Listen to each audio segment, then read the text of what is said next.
Hello and welcome to Gazette discussion for 15 June 2021. My name is Harsh Singh and today we will cover many interesting articles through this Gazette discussion. The first and most important article for today is the G7 summit. In this article, we will understand a brief background to this association of G7. Then we will understand what happened in the summit, what were the conversations, India's participation in this, and some criticism about this G7.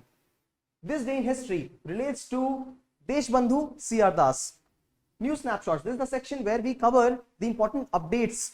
And today we have two updates for you. One is on fortification of food, especially the rice bran edible oil. And the second one is on government order of declassifying. That means bringing to public all important events that happened in the war years back. Image of the day is on Woodsat, a wooden satellite in construction. Terms and concepts. We have 4 terms and concepts for you today. These are important for the pre-exam. The 4 of them. The first one is Innovation for Defense Excellence, IDEX. This relates to indigenization of defense capacity and constructing defense products in India. The second one is about open market sales schemes. It relates to sales of the crops and grains by the government in open market.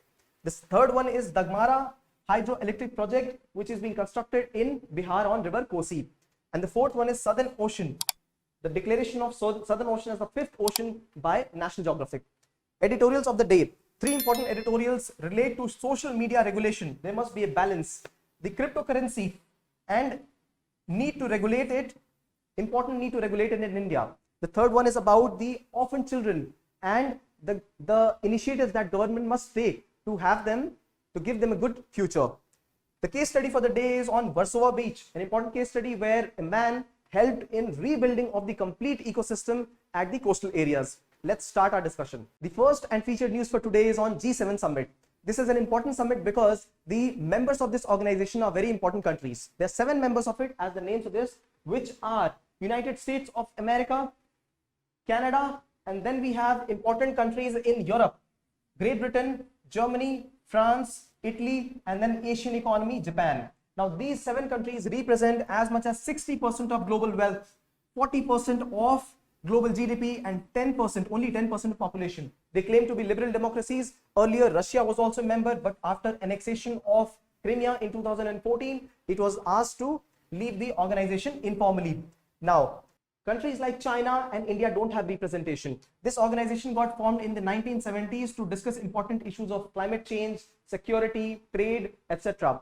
However, with progress of time, this organization's importance got decreased, especially after 2008 global economic crisis, where the prominent G20 group gained more prominence in news, right? However, now it is back again in news because the countries like China have started to dominate G20, and therefore what this organization has done is it has included certain important countries, for example India, South Africa, South Korea, Australia, in its own association. It has brought them together and it is trying to expand its own G7 organization. So let's know what happened in this important summit.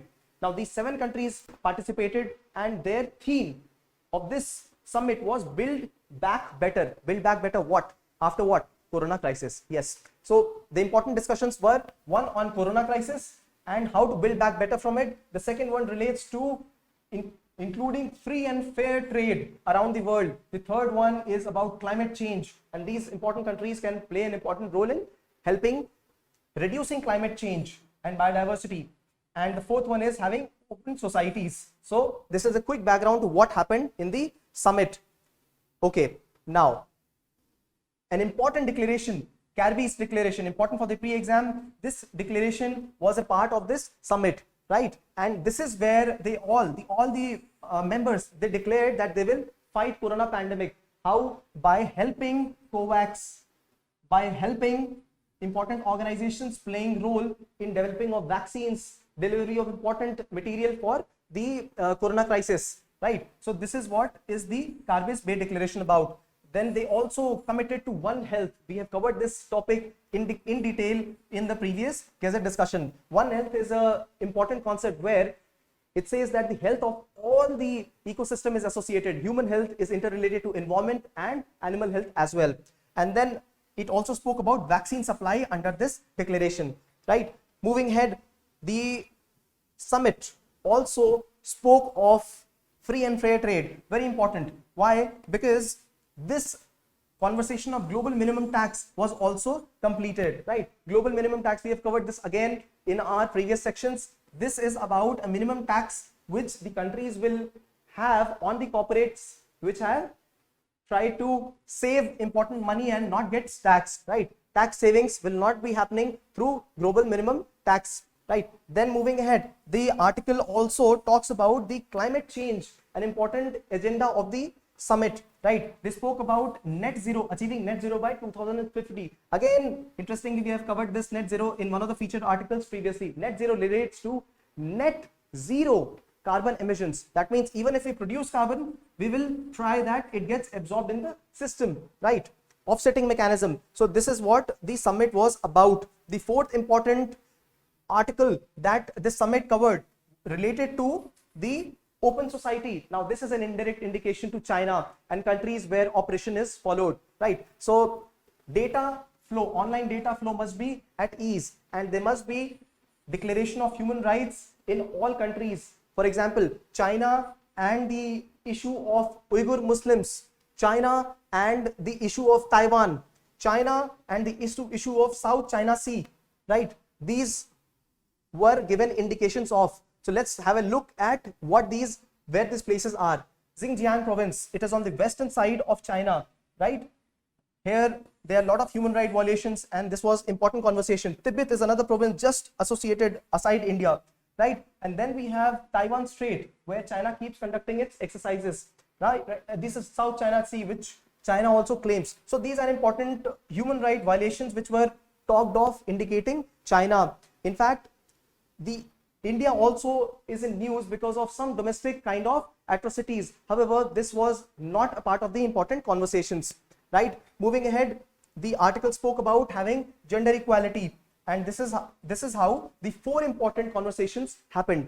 India's participation in the summit. India participated as a goodwill partner in this summit.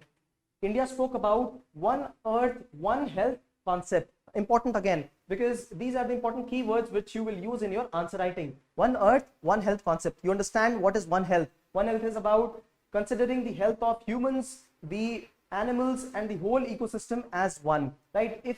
If we imbalance the health of animals, it could imbalance the health of humans, and so with the environment as well, right? TRIPS waiver. India asked for TRIPS waiver to have vaccines manufactured in India itself, right? Now this association was called as Democracies 11. Why? Because 7 members and then 4 important countries which participated. India along with South Korea, Australia and South Africa. India, the association is trying to include important economies in its own group rather than going back to G20 where China has more dominance. They are also trying to have Russia participate against China. These are important informal developments that keep happening along with the G7 summit, right? There was also a mention of politically motivated internet shutdowns, an indication towards India. However, it was not discussed as much, right? Now let's get into the criticism. The criticism of this meeting was that, first of all, gap in vaccine access, right? Now, although they committed to production of vaccines and associations, but the gaps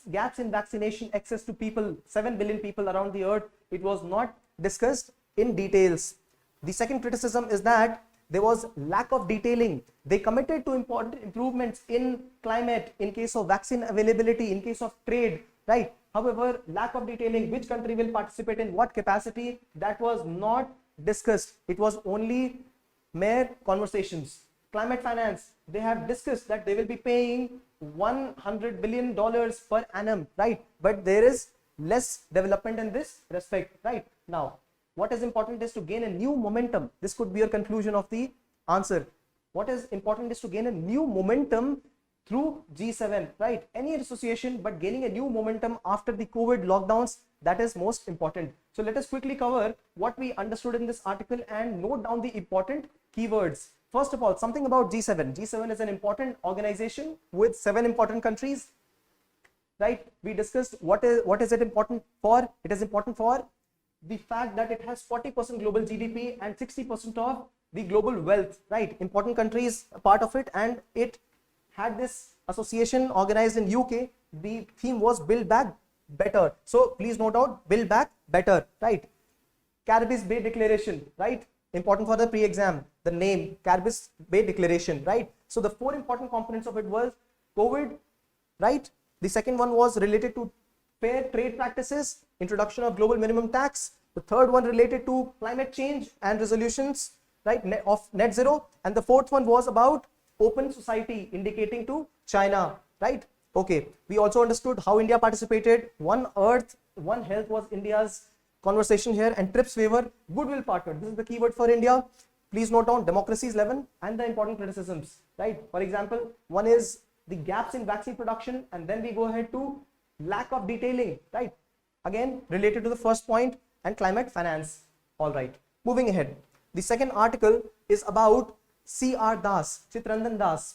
He passed away on the same day, June 16th, 2019, 25. And he was one of the important associates of Aurobindo Ghosh. He was a moderate leader, and he started an important organization called as Swaraj Party along with Motilal Nehru. The agenda was to have the political freedom for India, right? It was in 1920s. Deshbandhu means friend of the nation. The first snapshot of the day is on fortified food.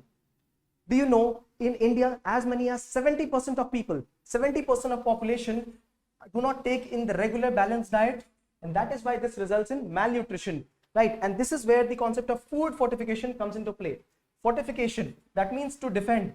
This is defense through food, individual's health and away from disease. Now, this is where important, very important minerals, vitamins, etc. are added to food items so that one can gain nutrition and health, right? So important minerals like vitamins, right? Important minerals like zinc, iodine, etc. they are added to the food items. One very simple example of it is the addition of iodine to salt. Tata Namak, iodized Tata Namak, right? Ads being introduced in since last 20-30 years. So this is what is food fortification. Now the news is that the government, an organization of the government, NAFED, has said that fortified rice bran oil will be introduced in the market, right? The most important part about this is that through this fortification, the nutrition value that people gain will be very good. First of all, what is fortified rice bran? What is rice bran? Rice bran is the cover of rice, the rice particle and the cover, that is the bran, right? Oil is also manufactured out of it. Now, if that oil is used, how will it help? First of all, it will reduce the import that we do of the oil products, right? First of all, reduction in import.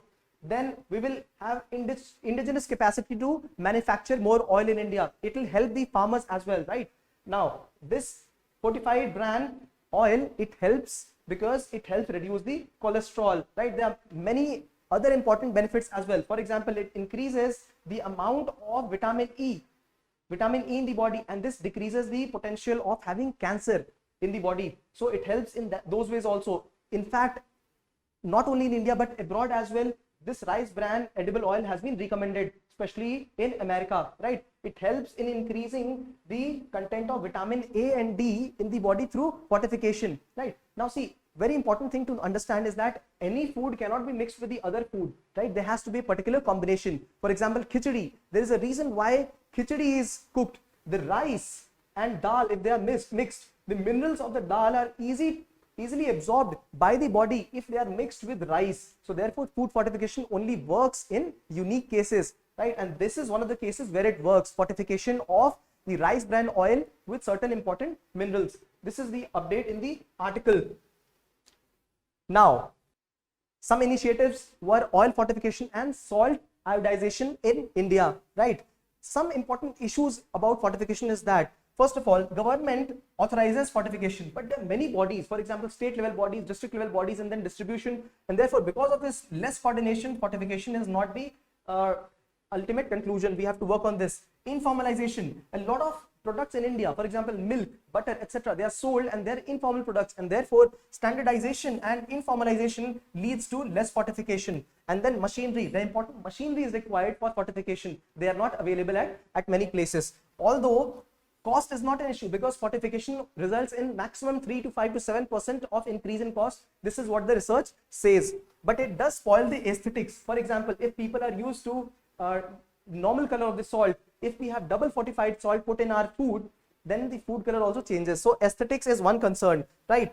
There is an plus F logo. Plus F logo attracts people to purchase products because F plus logo indicates that food has been fortified. It is a good product to eat and consume, right? Now fortification has also been introduced in midday meal schemes, integrated child development schemes, right?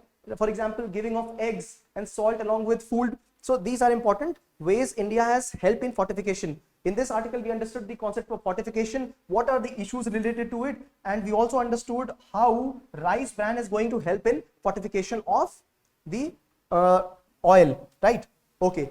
The next snapshot for today is on policy for releasing the archives, the important documents that were related to war in the past. India has indulged in as many as 4 wars and some proxy wars. It is important for people to know where their spendings had gone. It is important to learn lessons and to bring to light some important events of the past, also to construct history of India. And therefore, the government has now said that within 2 years of finishing of an important war, they will be constituting a committee within 2 years, and within next 3 years they will be collating all the important data about that particular incident, right? So in 5 years time, the complete logs of the war will be prepared, and 25 years after all this has happened, if the government feels so, it will release all the data to the public for public to understand, right? Now this article says that this will help in countering rumors about the war, right? There will be an academic research done, and there will be accurate understanding about what happened during the war times, right? Lessons can be learned and mistakes won't be repeated through such declarations, right? Therefore, people have a right to have these documents in the open, and this is what the article also says. Okay. Image of the day. Image of the day is this satellite. This is a wooden satellite which will be sent into space. Only certain very few components are metallic in nature. However, the idea is to test the applicability of wooden material in the space. So this is the world's first wooden satellite which will go to space, right? This will be in the polar sun synchronous orbit. Polar orbit is an orbit which ensures that the satellite moves around the poles as well, not exactly above the poles, but also around the poles. Sun synchronous orbit, that means the satellite will ensure that it is in synchrony with sun's motion. Why do they do it? It is done because sun does not give light to all the parts of the earth at the same time. There are parts of the earth which are dark, and there are parts of the earth which are in light, and therefore keeping the satellite in sync with the places on earth which have direct rays of sun. So this sync is called as sun synchronous orbit. Okay, so sun synchronous orbit, all of them are part of polar orbits, right? That means all the sun sync orbits will be moving through the poles. This is the earth, right? This is the sun, and this is the orbit. So whenever a point on earth surface here, right, wherever this will be in light, the satellite will ensure that it will come here after 24 hours again, all the time. It will be in sync with the motion of the sun. That's what it says here. All right, let's move ahead to terms and concepts. The first term and concept for today is innovation for defense excellence, right? IDEX, right? The government has approved some budget for IDEX. The main idea is to ensure that defense and aero production is also indigenized, right? So idea is to have indigenous production and innovative technologies. How do we do that? First thing is to have an interface between the military top brass, that means the military command, what is the requirement in defense, in space, right? And then meet them through associations with innovation technology, right? For example, MSMEs, startups, individual incubators and innovators. These are the places where innovation will happen. So government will start funding maybe 300, 400 such organizations and giving them money so that we develop indigenous technologies. This is what innovation for defense excellence is about. It's a part of Department of Defense Production, right, in Ministry of Defense. The second one is open market sales scheme. Now, this is a scheme under which government sells the food grains in the open market. The main idea is to ensure that food is not wasted, and if food is required in the market, it is sold. For example, during festive occasions, the food requirement is high. During Corona times, a lot of organizations are hoarding and keeping food, right? For example, NGOs these times are keeping extra food, and that is why this article is in news, because a lot of food has already been utilized and kept through open markets. So government might reduce the open market sales these days. The surplus stocks, only the surplus stocks are sold by FCI, Food Corporation of India. Right? This is the news.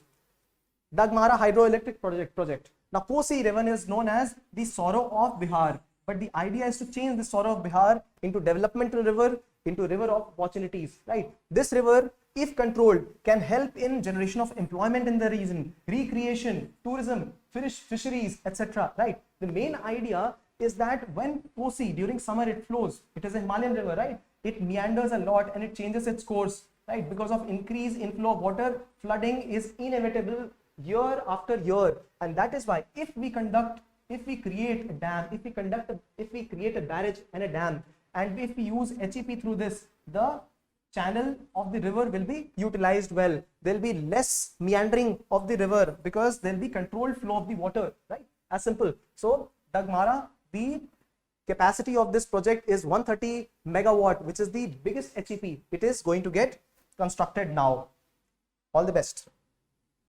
Okay, Southern Ocean. Now, various organizations had agreed that there is a Southern Ocean around Antarctica. However, declarations were not unanimous, and this time National Geographic has declared this as an ocean in itself, right? 60 degrees south of the south latitude, 60 degrees south, this ocean will be declared as Southern Ocean, right? Now, Drake Passage and Scotia Sea. Have a look. This is Antarctica, this is South America. Now, this part is the Drake Passage, this passage, right? So, this part after 60 degree, this is the Southern Ocean. Okay, so this is what has been declared. Now, declaration of ocean is also important. Why? Because we have to understand that this water, the water after 60 degree and before 60 degree, they are different, and that is why, since it is unique, therefore ocean must be formed. The water here is cooler, the water here is lesser salty, and that is why they declared an ocean around this area. Now, this area also has the largest marine protected area, right? So this part, the Ross Sea part, this is the largest marine protected area in the world. Please remember this, and it has got a large amount of biodiversity as well. The marine life, for example, whales, penguins, seals, they are innumerable in number, and this area is getting affected by global warming as well, just like Arctic Circle. So this is why in news. Okay, editorials of the day.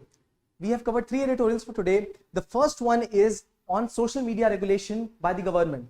Now, government talks of privacy on one hand, and then government also is doing vigilance, right? Strict vigilance on people. The government keeps asking the private organizations for important data about the people in social media. For example, government keeps asking WhatsApp about the origin of the news to counter fake news, right? This also stifles the working of an organization, right? There must be a balance between the government and the functioning of the private organization. The intention of government to have such information must be clear. It must be to only curtail some issues with the national interest, protection of public, right? Now, this article says that there must be balance between the various organizations. There must be trust built between the government, the private organization, and the people, and this trust should be the foundation of the future society, right? This is the first article about. The second article is about embracing cryptocurrency, right? Now, this is about liberalism and the era of contemporary change in monetary policies. The government of India has not accepted, it does not have any policy for regulation of cryptocurrency, and it does not encourage the same, right? However, countries like UK, countries like USA, and Singapore have accepted cryptocurrency. UK has accepted cryptocurrency as a property. USA has started to tax it, and Singapore also has accepted it. It is time India makes a choice, right? However, India is concerned because cryptocurrency can lead to some illegal activities. For example, it could fund criminal activities, terrorism, a lot of black money for other activities like counterfeit currency, etc., right? Round tripping of money. So now, this is where the article says that this balance must be made, and India must go ahead and start regulating cryptocurrencies in a liberal manner, right? The third article is an important article. It talks about the children who have been orphaned during the times of COVID. Imagine a child of 10 years, 5 years, and 12 years of age, and they lost their parents during COVID. How will they be able to declare their identity? Do they know what property they have? Where will they sleep? What will they eat? They are very basic problems that these children go through.